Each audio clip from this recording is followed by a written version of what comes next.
Hello everyone, Assalamu alaikum. This is Maisha from Maisha Kitchen. আমি 2-3 দিন আগে বান্দরবন গিয়েছিলাম আর সেই বান্দরবনের ছোট্ট একটি ব্লগ আপনাদের সাথে আমি শেয়ার করব। ভিডিওটিতে লাইক দিয়ে আপনারা শেষ পর্যন্ত থাকবেন। আশা করি ভিডিওটি ভালো লাগবে। বান্দরবনে যাওয়ার জন্য আমরা প্রথমে ঢাকা থেকে রওনা দিয়েছিলাম। প্রায় 25 জনের একটা টিম ছিল। ফিল্ড ভিজিট প্লাস ঘোরাঘুরি দুটোর জন্যই আমরা গিয়েছিলাম। আমরা এখান থেকে ডিরেক্ট বান্দরবন যাওয়ার পরে আমরা ভোরে নামি, তারপর সিএনজি করে আমরা লামাতে যাই।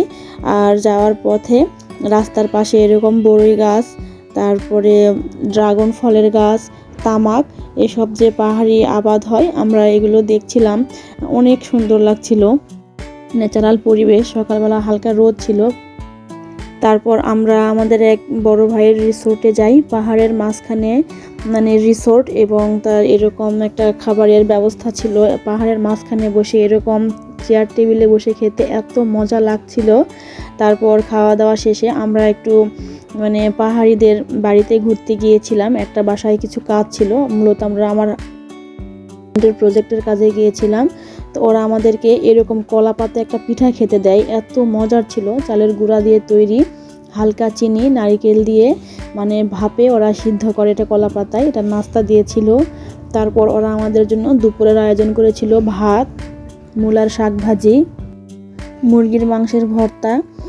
মুরগির মাংসতে হালকা সিদ্ধ করে নিয়ে কাঁচা পেঁয়াজ, আদা, রসুন এটা দিয়ে ওরা কাঁচামরিচ দিয়ে সিদ্ধ করে ভর্তা করে। আর এখানে রান্না করেছিল শুটকি, পাহাড়ি আলু, বেগুন এবং লইট্টা শুটকি। খাবারগুলো চমৎকার ছিল। ওরা অনেক তেল মশলা কম খায়, এতে করে শরীর ফিট থাকে। এখানে রান্না করেছে গরুর মাংস প্লাস আরও কিছু সবজি দিয়েছে, যে বরবটি, শাক, এটাও মজার ছিল। তারপর এখানে রান্না করেছে ব্যাম্বো চিকেন। এই চিকেনও রান্না করেছে চিকেন, শাক, বরবটি সব কিছু বাঁশের মধ্যে দিয়ে ওরা এটা রান্না করেছে। খুবই মজার ছিল খাবারগুলো। খাওয়া দাওয়া শেষে আমরা একটু পাহাড়ে উঠেছিলাম ঘোরাঘুরির উদ্দেশ্যে। সূর্য প্রায় ডুবে যাচ্ছিল।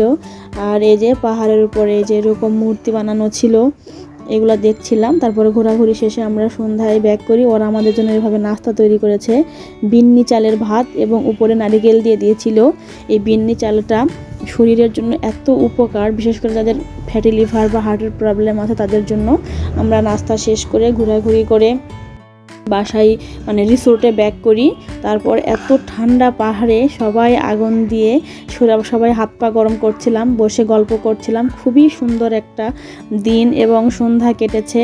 তারপর আমরা পরের দিন সকালবেলা ভাইয়ের রিসোর্টে খাওয়া দাওয়া করি। ভাত, আলু ভর্তা, ডাল, ডিম ভাজি।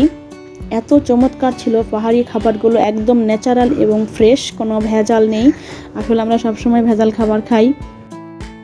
খাওয়া দাওয়া শেষে ভাই আমাদের জন্য চায়ের ব্যবস্থা করেছিলেন।